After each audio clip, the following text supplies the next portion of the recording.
From Sinners in the Hands of an Angry God by Jonathan Edwards, retold by Sara Simpson. If a person has not made a promise in his heart to love God, God's hand is holding that person over the pit of hell, and God is very, very angry. God is just as angry at living people who have not committed their lives to Christ as he is at people who have already died and gone to hell. All that stands between sinners and hell is God's hand holding them over the fire. At any moment, he could become so disgusted with them that he could just let go, letting them fall into the fires below. The devil is waiting for them. The flames flash around them and would swallow them up. Jesus cannot help them now. There is nothing that can help them now. The only thing standing between sinners and the fires of hell is the hand of a very angry God. I know that these terrible words are hard to hear, but my goal is not just to scare you. I want the people in this church who have not truly committed themselves to God to wake up and change their ways.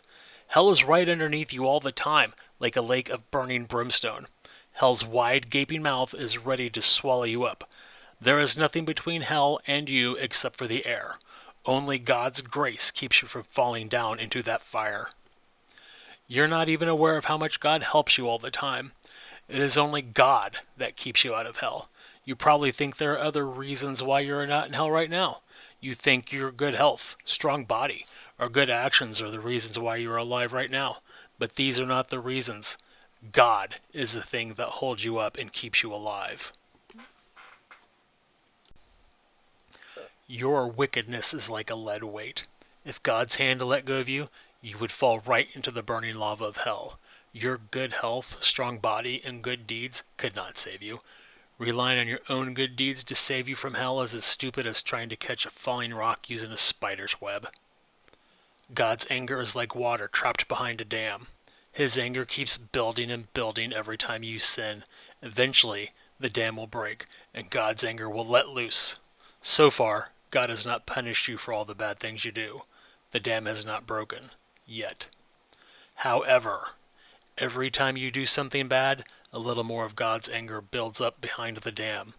It is only God's mercy, even if you do not deserve it, that keeps you from drowning in the waters of his disappointment. Any day now, God may grow frustrated enough to let the waters loose. Even if you were 10,000 times stronger than the strongest demon in hell, you would not be able to fight back against the force of God's anger.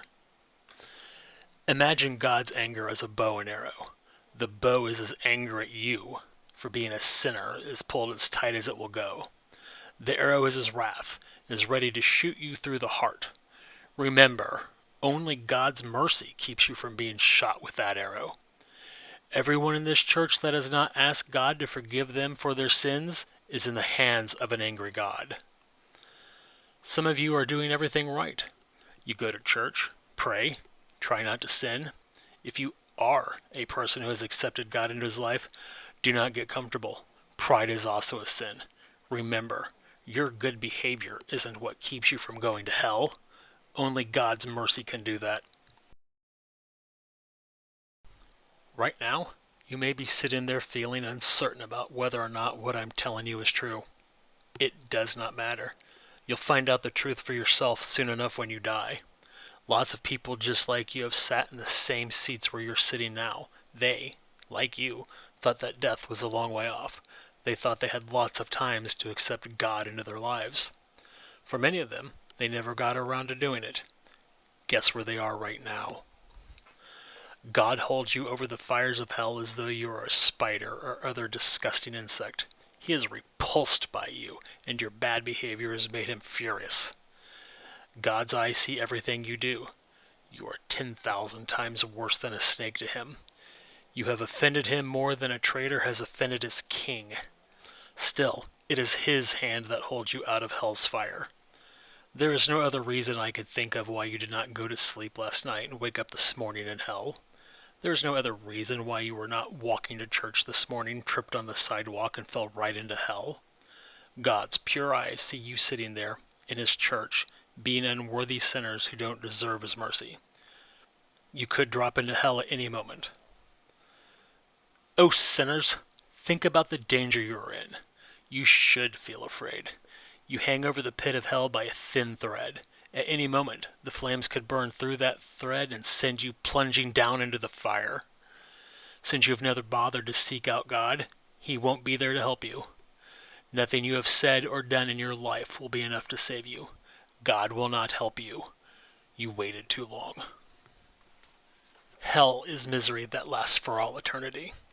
Time will stretch out in front of you with no end. That is the definition of forever. You will have absolutely no hope of ever going to heaven or see God. For millions and millions of ages you will suffer. Your punishment will be infinite.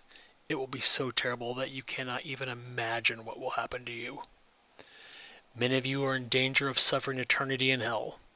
This is the case of every single person in this room who has not been born again. It doesn't matter how religious you are or how much faith in God you seem to have. God knows what's in your heart. If you have not truly accepted God into your heart, you will go to hell. You think that you're not going to die for a long time. You think you have years and years to accept God into your heart and avoid hell. You do not. Your time on this earth is short. Lots of people have come before you who thought the same thing. Those people are in hell right now. But here you are, in the land of the living, in the house of God. You can still save yourself. Any one of those poor damned souls would do anything to trade places with you right now and save themselves by accepting God into their hearts.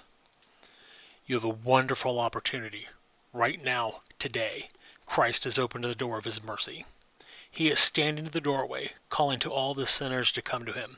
Many people, just like you, are coming to Him. They are happy. Their hearts are filled with love. Christ's blood has washed away their sins. They are celebrating the joy and the glory of God. Think about how horrible it would be to be left behind, to never experience that kind of happiness and peace. God's wrath is hanging over many people here in this church. Let all of you run away from sin, just as Genesis tells you, run away.